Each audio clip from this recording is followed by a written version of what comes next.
Prince Harry once again has put his huge foot in it on a recent return back here to the United Kingdom. As ever though, let me explain. Hi, good morning, nice to see you, hope you're keeping well. Thank you, by the way, for your very kind comments about the recent royal scandals breaking story, including those nice pictures, I'm glad you agree, of the Duke of Edinburgh, Prince Edward, out riding with his elder brother, Prince Andrew, and as ever, happy to set that record straight about that particular story. And as I said about Harry and Meghan being the number one choices to replace the king, yes, it was done by a betting company, so you can make of that what you will. But isn't it strange that the mainstream media latch onto that and make that a headline? It's clickbait, of course, but we like to clear that up just for you. Now, back as ever to your breaking roll story over here in London. This is an interesting story because, as we know, Prince Harry's been at the High Court and the Royal Courts of Justice in London for the last 3 days, taking notes in his little designer pad at the back of the room, sitting alongside Sir Elton John, currently on his very final tour. So that publicity won't do any harm either, will it? Being pictured by the world's paparazzi alongside a former royal, or will it? It just depends. But as ever you see with Harry, it's the things that he says and does that make big marked differences on how possibly, even if he wanted to, he could move forward with senior members of his family. You see, while he attended that particular hearing, it was only preliminary, you didn't need to be there. But apparently all of these people wanted to attend to make their mark, to say this is how serious they were. And as we delve deeper into the case for you later, we'll just point out how this could be a huge mistake. Very wisely, the bikini model and part-time actress Elizabeth Hurley was nowhere to be seen. Perhaps not the right lighting in the High Court. I'll just leave that there.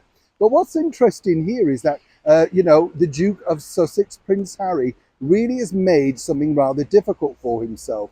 And no one else has picked up on this particular point. It's interesting to note that Harry basically claimed in the court that his family had kept things from him regarding the media because, of course, he said without, shadow of a doubt, he knew this was the case.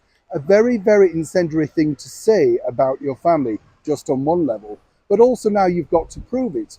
And the bigger picture here, and as ever we have to say allegedly, is that the court could ask for certain individual moments. Well, what exactly are you talking about? As, where and when? Who specifically kept things from you? This could be very problematic because, again, you're basically asking in front of a court of justice to name people that you claim specifically had been detrimental to your, shall we say, early life, enjoying being a teenager, all of that sort of stuff. Why did they keep this stuff away from you? Now, as we know with Harry, he was less than kind to his stepmother, the Queen Camilla. Rather cruel, in fact, as many people pointed out. But as this edges a little bit forward, and a more serious note, rather more dramatic, once again, maybe without realizing it, and as we saw so many times during that book, Spare, which has become a bestseller, but he didn't really realize exactly what he was putting in the book. I highlight again the older woman who turned out to be 2 years older than him, strange story.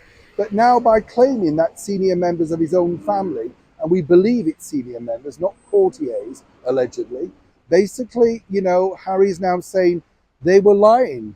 Could the court now push ahead and say, can you prove they were lying? And individually, who was lying? Anybody thought this was going to get easier for Harry and his family while Meghan stays away back in Montecito?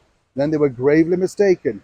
Realizing it or not, Harry has once again drawn a very thick veil over any plans for reconciliation.